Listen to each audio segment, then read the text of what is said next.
नमस्कार मित्रांनो, आजच्या गोष्टीचं नाव आहे हिऱ्याचा आकार. गोष्ट सुरू करण्यापूर्वी आपणास एक विनंती की आपण जर पहिल्यांदाच माझा चॅनल पाहत असाल तर प्लीज सबस्क्राईब करा. म्हणजे याच्या अगोदर जे व्हिडिओ टाकलेत ते तुम्हाला पाहता येतील आणि इथून पुढं जे टाकणार आहेत ते सुद्धा पाहता येतील. आपण गोष्टीत सुरुवात करत आहोत. एकदा एक इसम बादशहाच्या दरबारात तक्रार घेऊन आला. बादशहाला आपली तक्रार सांगताना तो म्हणाला, महाराज, काल एका व्यापाऱ्याला मी माझ्या घरी जेवायला बोलावले होते. जेवायला थोडा वेळ होता म्हणून माझ्याकडे असलेला हिरा मी त्याला दाखवला. नंतर जेवण तयार झाल्यामुळे जेवणाच्या गडबडीत मी हिरा परत ठेवायचे विसरलो. आता माझ्या घरात हिरा नाही. तो हिरा या व्यापाऱ्याला आवडला होता आणि तोच हिरा घेऊन गेला आहे. तेव्हा त्याला माझा हिरा परत करायला सांगा. बादशहाने नेहमीप्रमाणे हे प्रकरण बिरबलाकडे सोपवले. त्या इसमाच्या तक्रारीनंतर बिरबलाने त्या व्यापाऱ्याला बोलावून आणले. बिरबलाने त्या व्यापाऱ्याकडे चौकशी केली तेव्हा तो म्हणाला, सरकार, काल मी या इसमाकडे जेवायला गेलो होतो हे खरे आहे, पण मी काही त्याच्याकडे हिरा पाहिला नाही. त्यामुळे तो घेण्याचा आणि परत देण्याचा प्रश्नच येत नाही. आता बिरबल पेचात पडला. त्याने अधिक चौकशी केली तेव्हा त्याला असे कळले की व्यापाऱ्यासोबत जेवायला आणखी 4 लोकांना बोलावले होते.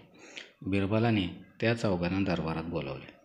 त्यांच्याकडे चौकशी केली तेव्हा त्या इसमाने आधी सांगून ठेवल्याप्रमाणे ते म्हणाले, होय सरकार, आमच्यासमोर या व्यापाऱ्याने तो हिरा पाहिला आणि नंतर परत दिला नाही. याचा अर्थ व्यापाऱ्याने हिरा पाहिला तेव्हा तुम्ही तो पाहिला. बिरबलाने त्या चौघांना विचारले. ते हो म्हणाले. तेव्हा बिरबल त्यांना म्हणाला, याचा अर्थ हिरा कसा होता ते तुम्हाला माहीत आहे. मी तुम्हाला चिकन माती देतो. त्या मातीपासून तुम्ही मला त्या हिऱ्यासारखा हिरा तयार करून दाखवा.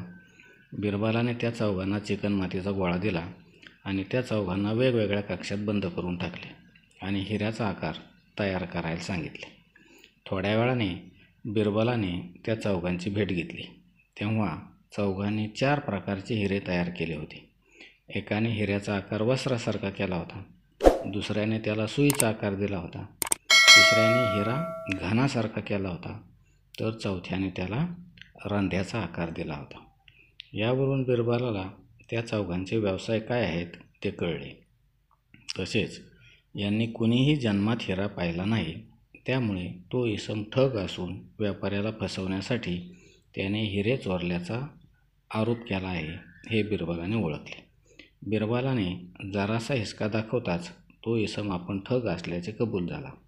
व्यापाऱ्याला ठगवण्यासाठी आपण हा बनाव केल्याचे त्याने सांगितले. बिरबलाने त्या ठगाला चांगली शिक्षा दिली. आपल्याला जर गोष्ट आवडली असेल तर प्लीज लाईक करा, शेअर करा, सबस्क्राईब करा. धन्यवाद.